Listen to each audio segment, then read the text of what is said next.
Assalamualaikum warahmatullahi wabarakatuh. Alhamdulillah, alhamdulillahirabbil alamin, wa bihi nasta'in ala umuri dunya waddin.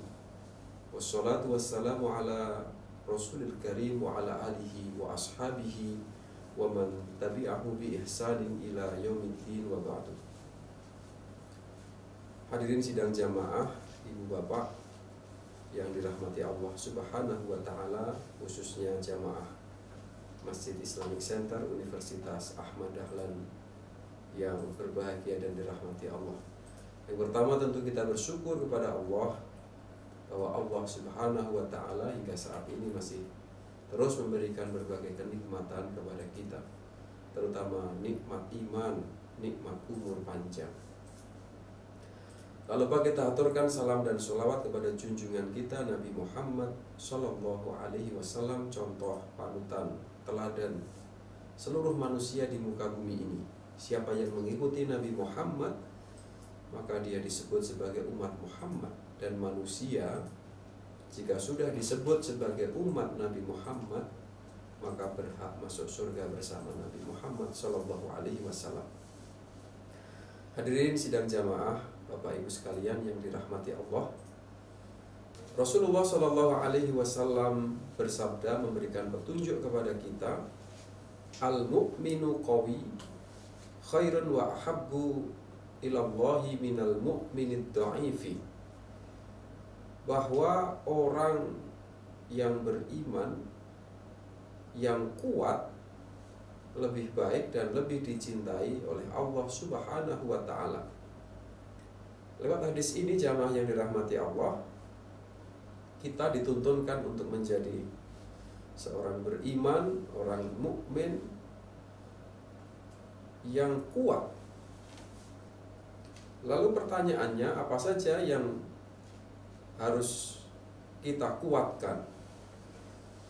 Sebagian besar ulama dalam mensyarah hadis ini disebut dengan al-qawi. Yang kuat di sini adalah kuat dalam keimanan, kuat dalam keyakinan. Maka kuat yang pertama ya, di sini adalah terkait dengan imannya. Maka iman ini harus tebal, keyakinan kepada Allah Subhanahu wa ta'ala, al-i'tiqadi, yaitu keyakinannya. Tapi selain itu, tidak hanya keimanannya yang kemudian dia harus kuat, tetapi juga harus kuat dari aspek akalnya, nah, kecerdasannya. Maka yang kedua, ukuran orang yang kuat di sini adalah kuat secara akal. Maka dalam agama Islam, Bapak Ibu sekalian yang dirahmati Allah, kita ini dituntut untuk selalu belajar, selalu kita itu menjadi pembelajar. Sampai kapan? Ya sampai kemudian kita itu meninggal. Maka kalau kita ini masih memiliki umur yang produktif, maka kita menempuh pendidikan formal. Tetapi jika sudah tidak produktif, bahkan termasuk yang produktif pun, maka juga harus menempuh majelis-majelis taklim, pendidikan-pendidikan yang non formal, ada kajian, ada pengajian, supaya kita ini kuat secara akal. Maka akal ini harus selalu diasah. Maka segala hal yang menjadikan akal ini menjadi lemah, ya, orang Jawa menyebut menjadi ringkih, maka dia dilarang dalam agama. Apa itu? Tentu yang pertama adalah kebodohan. Maka Islam hadir, ya, maka kebodohan, kejahiliahan itu yang kemudian harus dihilangkan. Maka Rasulullah dalam hadis-hadisnya selalu menguatkan tentang bahwa umat Islam itu harus selalu belajar. Thalabul ilmi fardhatun ala kulli muslim. Jadi dia harus kemudian menghilangkan ya, kebodohan ini supaya tidak lemah. Ataupun hal-hal yang diharamkan juga sehingga menjadikan akal ini tidak sehat, pasti akan diharamkan. Ya, seperti misalnya khomer, miras, ya, itu menjadikan akal ini tidak jernih, ya, maka dia akan diharamkan. Maka akal ini harus kuat.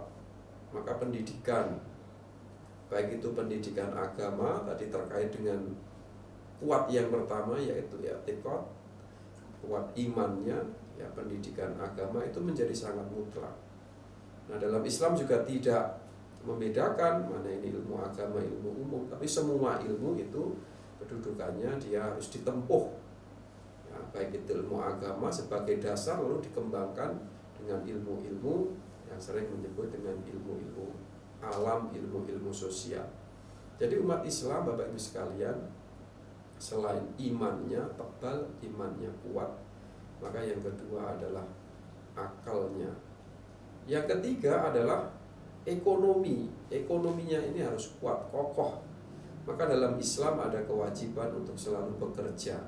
Bahkan disebut orang yang tangannya di atas lebih baik daripada tangan di bawah. Meskipun meminta-minta itu tidak dihinakan, tetapi kita bicara ini adalah yang unggul, yang berkualitas, muslim yang kuat. Maka muslim yang kuat, maka secara ekonomi dia kokoh, kuat, ya, maka dia kemudian harus bekerja. Dan rumus dalam bekerja, ya, sebuah pekerjaan itu mulia selama menggunakan tuntunan agama Islam. Tetapi pekerjaan, ya, yang tidak menggunakan tuntunan agama Islam, ya, maka dengan cara jalan dia nyogok, ya, kemudian dia menghalalkan hal-hal yang diharamkan, maka itu pekerjaan apapun akan menjadi hina. Nah, maka ekonomi ini, ya, menjadi kuat, menjadi kokoh dengan kita berusaha untuk memperoleh dengan jalan yang dibenarkan. Termasuk juga Bapak Ibu sekalian, ya, dengan kokohnya ekonomi ini, maka ibadah-ibadah yang menggunakan materi, maka umat Islam kita bisa menunaikan, maka pahalanya, ya, karena tidak hanya ibadah jasmani, ibadah badaniyah, fisik, tapi dia juga bisa mengeluarkan zakat, infak, sedekah, kemudian ada zakat, ada hibah. Dan yang terakhir Bapak Ibu sekalian, jamaah yang dirahmati Allah, kuat. Kita ini dituntut untuk menjadi muslim yang baik, muslim yang dicintai Allah adalah kuat fisiknya.